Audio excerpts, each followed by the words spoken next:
Recorrido histórico, evolución, metalmecánica, minería, prehistoria, edad de piedra. Se considera que este periodo comenzó en África hace 2.8 millones de años, con la aparición de la primera herramienta humana. Es el periodo de la historia que abarca desde que los seres humanos empezaron a elaborar herramientas de piedra hasta el descubrimiento y uso de materiales. La madera, los huesos y otros materiales también fueron utilizados, pero la piedra, en particular diversas rocas como el sílex, el cuarzo, la cuarcita y la obsidiana, fueron utilizados para fabricar herramientas y armas de corte o percusión. Paleolítico o piedra antigua. Con un sistema económico de caza-recolección, desarrollaron lanzas con las piedras. En este periodo aparece el fuego. En el Paleolítico se llegó a tallar la piedra por presión y percusión, consiguiendo un mayor control sobre el resultado.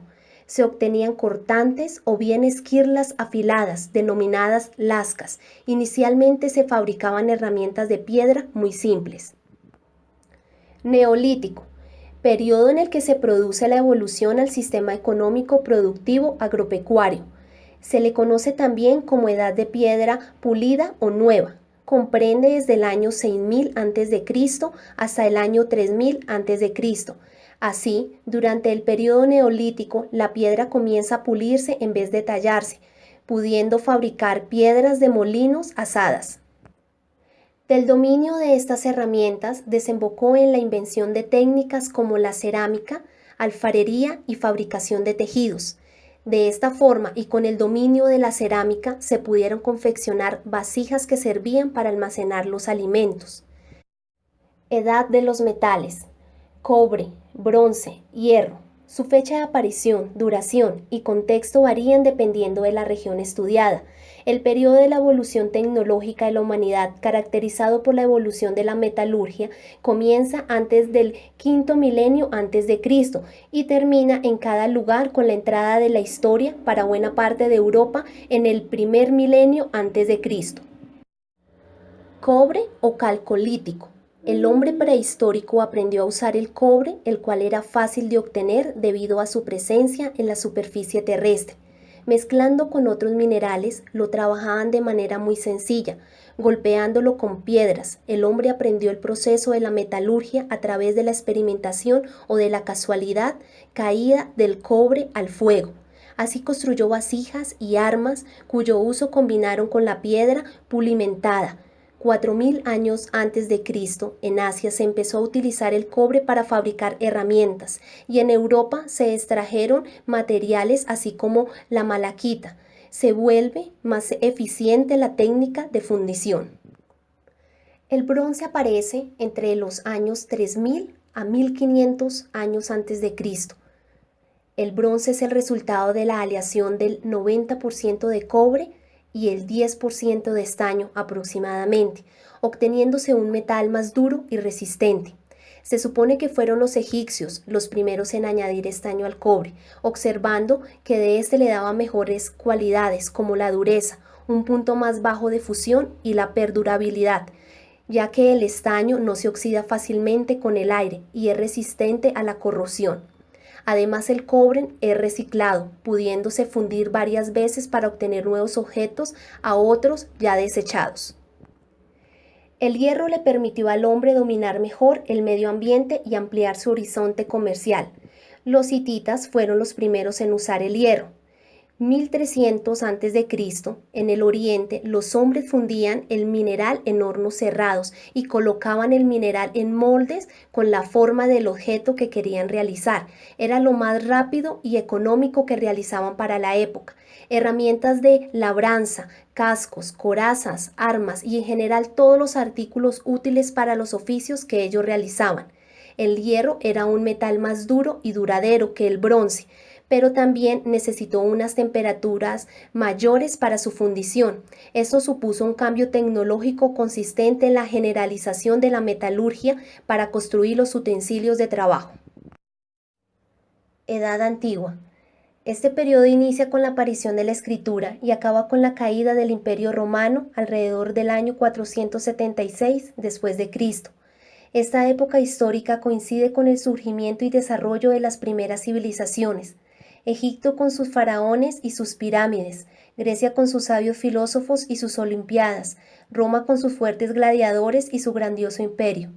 Dentro de los metales más conocidos de la época estuvieron el oro, la plata, el cobre, el estaño, el plomo, el hierro y el mercurio, que se complementaron con las aleaciones de bronce y latón, resultando una base amplia para la fabricación de todo tipo de objetos, siendo la escultura de bronce en Roma uno de los apartados más representativos de la historia.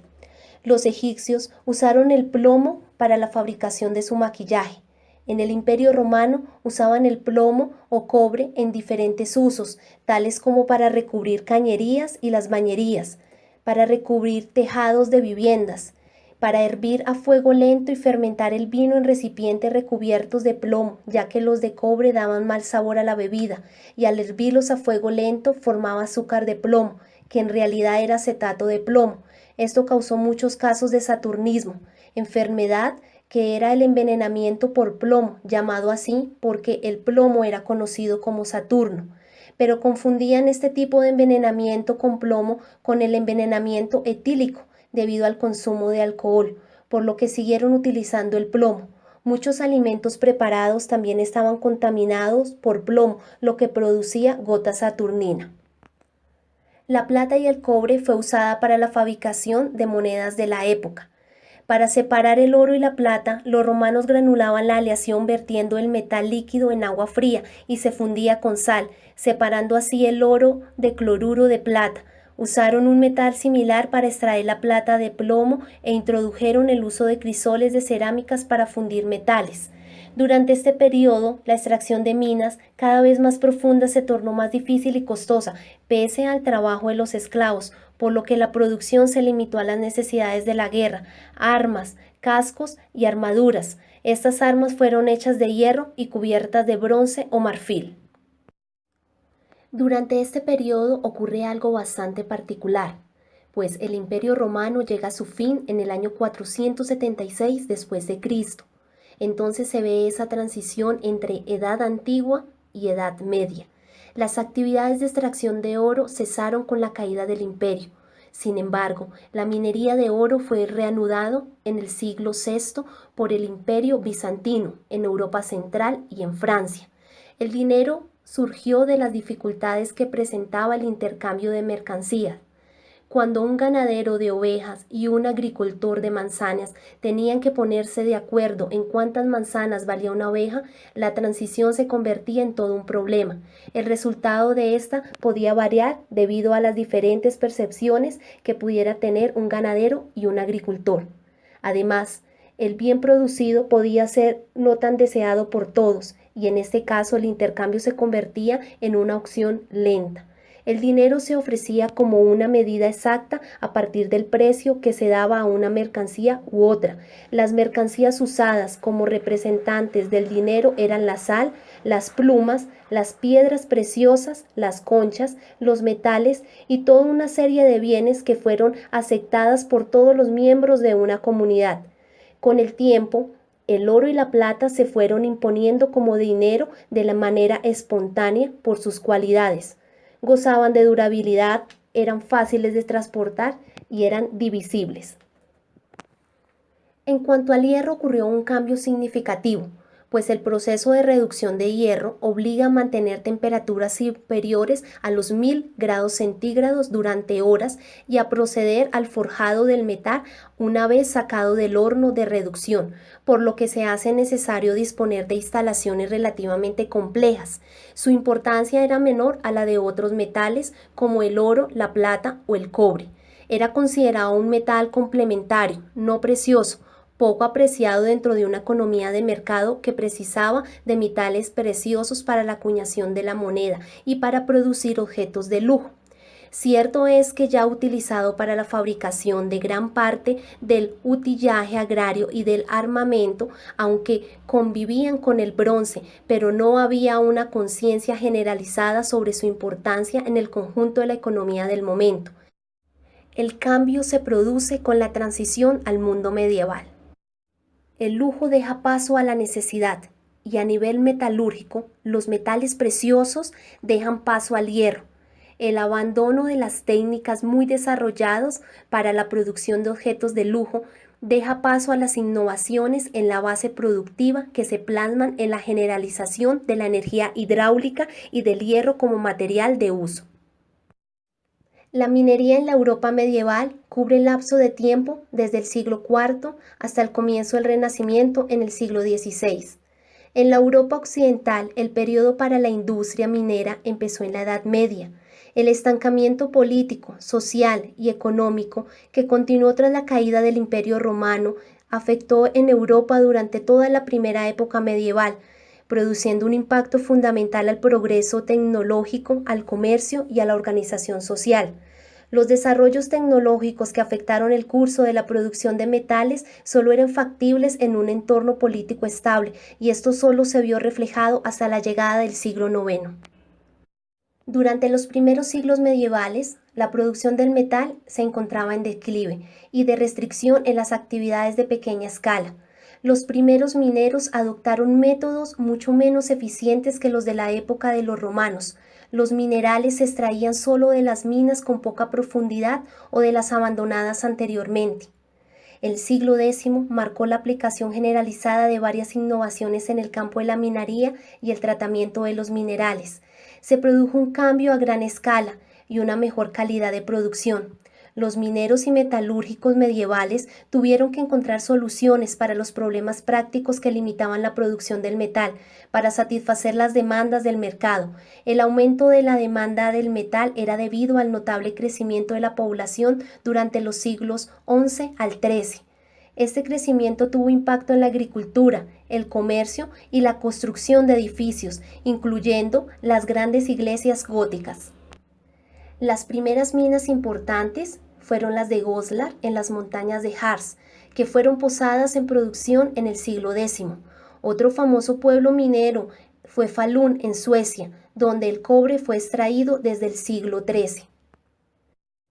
La minería en América se ubicó en Perú con la cultura Lambayeque o cultura Sicán, manifestada entre los siglos VIII al XIV, llegando a extenderse por casi toda la actual costa peruana en su periodo de mayor apogeo, ubicado en una fase intermedia entre los años 900 a 1100 de nuestra era.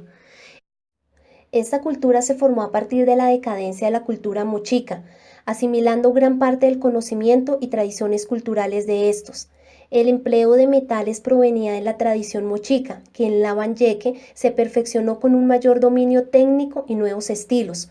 Cubrieron todo el proceso metalúrgico, desde la extracción del metal de las minas hasta la preparación de aleaciones, y en esto último precisamente superaron a sus antecesores mochicas. Para el año 1232, los mongoles se expanden por toda Europa, ganando poder, territorio y reputación gracias a la evolución que llevan sus armas. El ejército mongol fue uno de los primeros en utilizar los cohetes chinos. Los soldados del ejército mongol utilizaban armaduras ligeras sobre camisas de seda.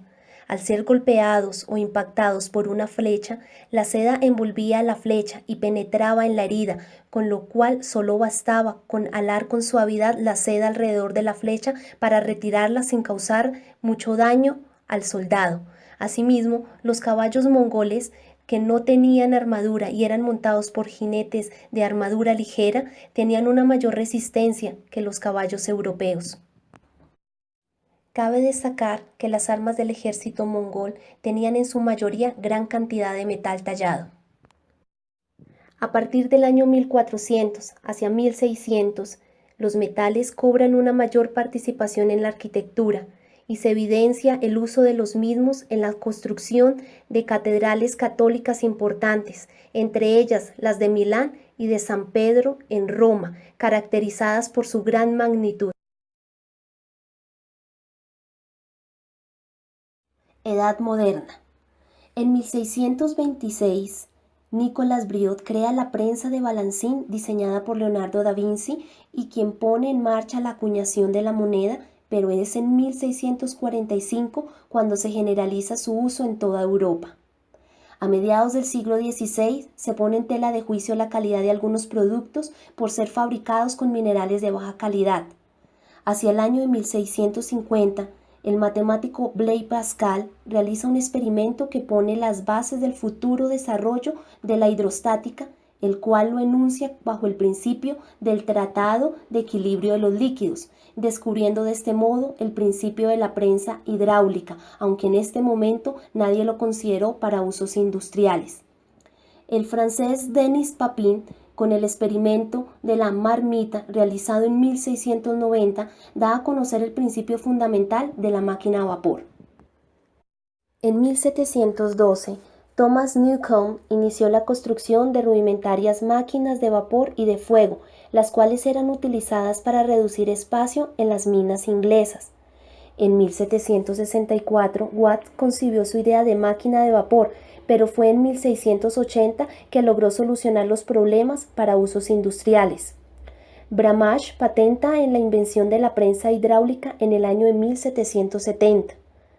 En 1775, John Wilkinson construye por encargo de Watt una mandriladora más avanzada y de mayor precisión. Edad contemporánea. En 1800, Maudslay construye el primer torno completamente en metal para roscar tornillos. En 1803 construye la primera amortajadora con poleas y engranajes y en 1805 construye un microtornillo, el cual llamó el señor Council. En el año de 1817 se hace necesario planear planchas de hierro para sustituir el cincelado, por lo cual se crea el primer cepillo práctico industrial de Richard Roberts. En 1818, el americano Eli Whitney recibe el encargo de fabricar gran cantidad de fusiles para la guerra. Entonces construye una máquina para fresar, la cual le permitía sacar fusiles en serie. En 1838 se crea un taladro totalmente mecánico, con giro de eje portabrocas accionadas a mano y por transmisión, el cual fue perfeccionado por Wentworth en 1850. A través de un juego de engranajes, pero es en 1860 cuando ocurre un acontecimiento importante para el taladro, al inventar la broca de helicoidal. En 1865, las máquinas comienzan a equipararse de una valiosa herramienta de acero aleado. Brown Cherry construye una rectificadora en 1880 para piezas pequeñas y otra en 1887 para piezas grandes. El sistema polifásico de Tesla en 1887 hizo posible la electricidad industrial. En 1906, el americano Jenney fabrica la bomba de pistones.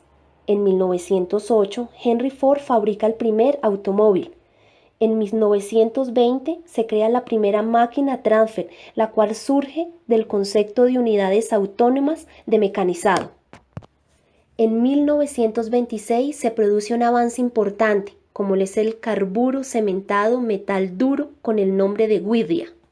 En 1943, el matrimonio ruso Lazarenko anuncia su descubrimiento de dispositivos que le permitieron en 1948 y 1950 crear las primeras máquinas de electroerosión. En 1960 se desarrolla la microelectrónica, cuando se pasa del control numérico o CN al control numérico EIR, computadora CNC. Para los años 80, implementar el CNC como herramienta tecnológica en toda la industria. Durante los últimos años, se han realizado grandes avances tecnológicos en el diseño de máquinas-herramienta, pero se puede decir en lo relativo a la ingeniería del software, al sector de la máquina-herramienta, que le queda mucho camino por recorrer. Si bien es cierto que el objetivo final es ofrecer grandes tasas de arranque de viruta junto a altos índices de disponibilidad, el sector de la máquina-herramienta junto con los fabricantes de los controles numéricos deberá avanzar en el uso de las TIC al servicio de las máquinas y talleres del futuro.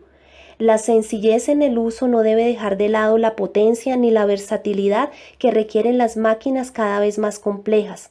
Aún así, apunta el investigador de IK4 IDECO, no hay que olvidar que cualquier mejora que implique facilitar el manejo de una máquina podrá traducirse en mejores costes de fabricación.